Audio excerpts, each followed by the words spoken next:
The Angel and the Badman was a black and white Western from 1947 starring John Wayne, and it's probably one of the most enjoyable John Wayne films I've ever seen. And what makes this even more interesting is the fact that I guess they never renewed the copyright, so you can find high-quality copies of this film all over on the internet. And you know, I love John Wayne films in general. He's always this larger-than-life cowboy superhero, and I don't really care what the premise of the film is, what it's supposed to be about, if it's got John Wayne in it, and it's awesome. You know, he could be playing anything from a Union soldier to a cowboy to a cop to Davy Crockett, and no matter what the role is, he fills it out perfect. And he still has that element of it's John Wayne playing John Wayne. And it's great. And I can never get enough of his films. So, on to the review.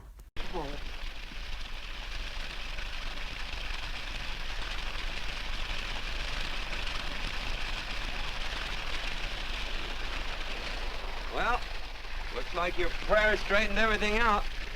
So you think your gun changed, Frederick Carson, huh? Who says I pointed a gun? I do. Well, I didn't.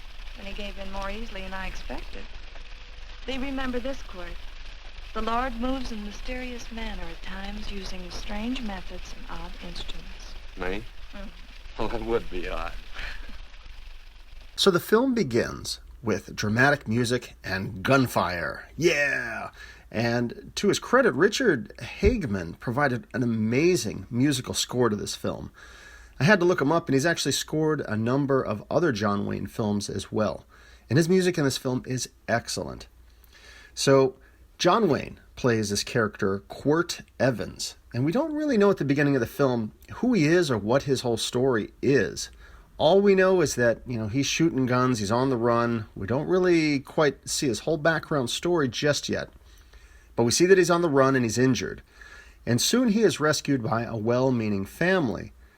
And they take him into their house and they help, bandage him up and put him in bed, and he starts, to recover. And we soon find out that these are religious people. They're more specifically Quakers or Friends. And, they use the King James English with pronouns like thee and thou and so on. And the actress Gail Russell plays Penelope, or Penny, I think she's called through the film, the young daughter of the family. And she plays the sweet and kind ingénue of the story. And, she almost instantly falls in love with John Wayne because, he's John Wayne, I guess. So anyhow, he is recovering. He's kind of in a, tossing and turning state, talking in his sleep about strange women and whatnot.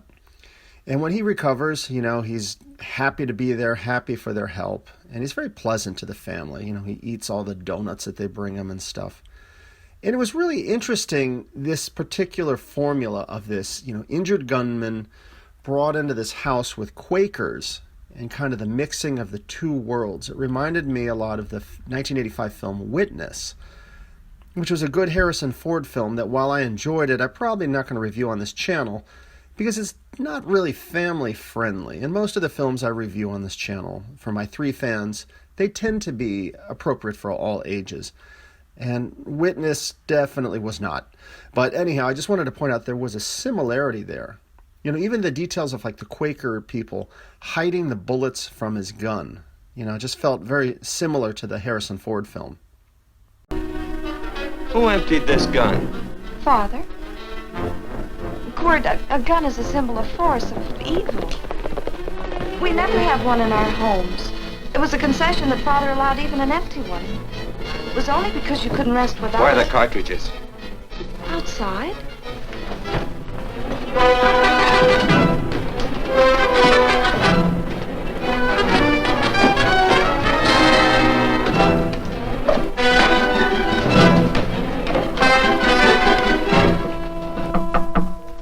Hey, why don't we just bust in? Because busting through doors with Quirt Evans on the other side ain't my idea of a healthy pastime. So Quint is recovering with these Quaker people, and during this time, there are these 3 kind of outlaw characters who have tracked him down, and they show up at the house. And expecting violence, Quint has his gun, but he still hasn't gotten his bullets back. But he's able to kind of bluff his way out of a conflict. So the baddies settle their business with Quint. The group of bad guys is led by the character Laredo, who was played by Bruce Cabot of King Kong fame. And there's a good portion of the film that basically involves this Quirt character adapting to the ways of the Quakers. And I really love seeing that, the fish out of water formula of him and his ways of violence and so on, interacting with these peaceful people. Again, it did remind me so much of the movie Witness. The only difference, instead of Quakers, that film dealt with the Amish. So at one point there's this old guy who's been blocking up the creek that had previously been providing the family with water. So Quirt goes out and encourages the old guy to unblock it. Doesn't need to use his gun, but only his name and his reputation was enough. And the old guy, he quickly complies. And besides, come on, it's John Wayne. He tells you to do something, you do it. Are you deep? I said get moving, tramp. Nice dam. Yeah, what's that to you? Take out the top 2 planks. What did you say? The top 2. Let 16 inches of water over there. Who says so? I do. And who might you be when you're at home? Quirt Evans. Well, anybody might ride up here and say they're Quirt Evans. He ain't known around here by sight. Anybody can say they're him. Sure could. But there's a QE stamp on his saddle. Well, take the top planks out of that head gate, you stupid idiot. Before they can go off and leave for a family gathering, Quint meets with the character, it's the Marshal McClintock, who's played by Harry Carey. And we see right at this point, this guy is very suspicious of Quint. He's asking him a lot of questions, a lot of stuff about his background, about a previous stagecoach holdup, and so on. So we kind of introduce that there's some suspicion going on there. And I thought the character was very well played, the Harry Carey's character. And he shows up a little later in the film as well. So Quirt, he falls back in with his old partner in crime, Randy McCall, who's played by Lee Dixon, and is involved in a cattle heist. And they go do the cattle heist, and then they party with some showgirls. But you can see that things just aren't really the same for Quint anymore. He doesn't really want to get into that worldliness as much, and he heads back to the Quaker family. He and Penny, they sort of reconcile their relationship. There's a kiss in the barn, and yes, the film does get a little bit soapy, but hey, it doesn't get too bogged down into that. And pretty soon, we're back into the action again. As we get near the end of the film, the two go berry picking together. And Quint and Penelope, they're out gathering berries, but he has left his gun behind. And we know better.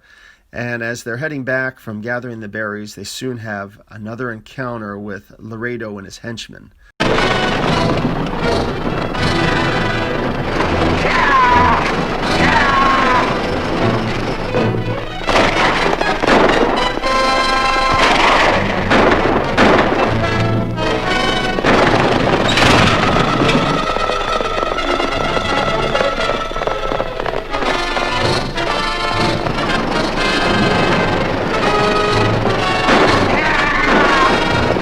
And this leads to an exciting wagon chase scene on the way home.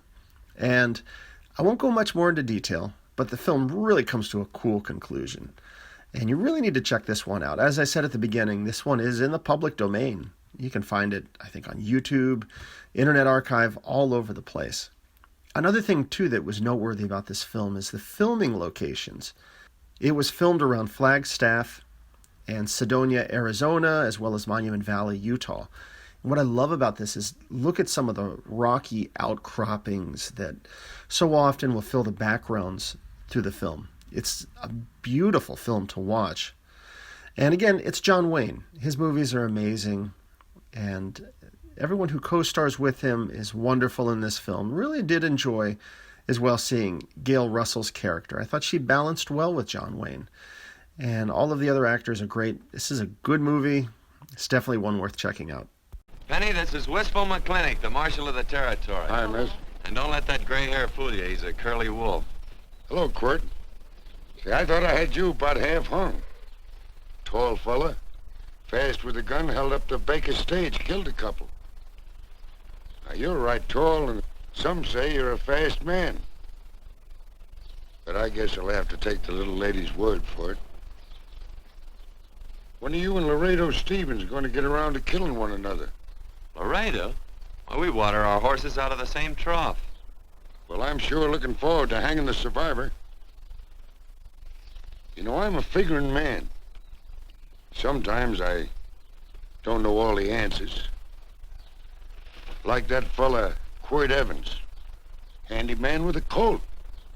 While he was acting as Wyatt Earp's deputy over the tombstone, one day he turns in his badge and starts building himself a nice cattle spread. Suddenly sells out and goes on a prod. Why? That's one I ain't figured yet. Sometimes things connect. About that time, a fella called Walt Ennis went down in front of Laredo Stevens. Walt was Regent at the time, and some say that a gambler standing there grabbed his hand. Maybe that's connected. How did you stand with Walt Ennis? Know him? Two things connected? I know a lot of people. Well, I'll figure it out. I usually do. I'm patient. Young lady, don't be looking at him with your eyes all bugged out like a cowbird's. There ain't no future in it. So long, folks.